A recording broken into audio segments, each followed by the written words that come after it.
உங்க கடனை நான் அடைக்க போறேன்னு சொல்ல மாட்டேன். ஏன்னா அது போய் ஆன்லைன் கிளாஸ் வாங்குங்க, கோர்ஸ் அட்டென்ட் பண்ணுங்க, நாங்க உங்க கடனை அடைக்க சொல்லி தரோம் அப்படின்னு சொல்றவங்க நம்பி போறீங்களா? ஒரு உண்மை சொல்லட்டுமா?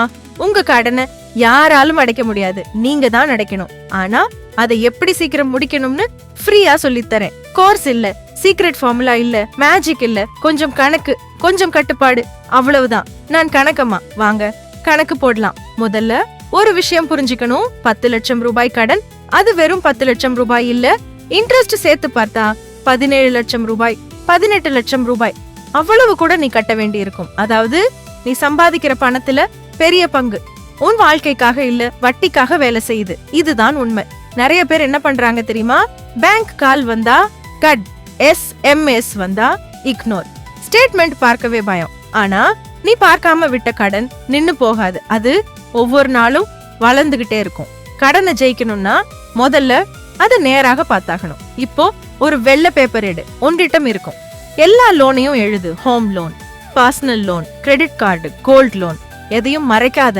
எழுதுறனாலே உன் கடன் உன் கட்டுப்பாட்டுக்குள்ள வர ஆரம்பிக்கும். இப்போ கடனை அடைக்க 2 வழி இருக்கு. வழி 1, அதிக இன்ட்ரெஸ்ட் இருக்கும் லோனை முதல்ல முடி. மற்ற லோனுக்கு மினிமம் EMI மட்டும். இது கணக்கு சொல்ற வழி. 2வது, சின்ன லோனை முதல்ல முடி.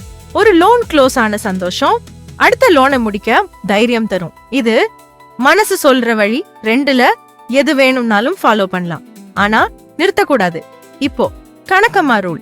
வருமானம் வந்த உடனே 70% கடன், 20% வீட்டு செலவு, 10% எமர்ஜென்சி. இந்த ரூல் ஒரு மாசத்துக்கு இல்ல, கடன் முடியற வரை. முக்கியமா ஒரு விஷயம், லோன் அடைக்க புது லோன் வாங்காத, கிரெடிட் கார்டு ஸ்வைப் பண்ணாத, சிட் ஃபண்ட்ல மீட்பு தேடாத. ஒரு கடனை இன்னொரு கடன் ஒருபோதும் காப்பாத்தாது. ஷார்ட்கட் வேண்டுமா? இதுதான் ஷார்ட்கட். ஒரு சைடு இன்கம், செலவு குறை, எக்ஸ்ட்ரா EMI, ஒவ்வொரு மாசமும் லோன் பேலன்ஸ் எழுதிக்கோ.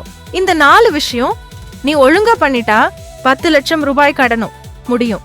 இந்த வீடியோ முடிஞ்ச உடனே யூடியூப் மூடாத. ஒரு நோட்புக் எடு, உன் லோன் லிஸ்ட் எழுது. அதுதான் உன் புதிய வாழ்க்கையின் முதல் பக்கம். நான் கணக்கம்மா, உன்னை நம்பாதே, இந்த கணக்கை மட்டும் நம்பு. கட்டுப்பாடு இருந்தாதான் காசு நிக்கும்.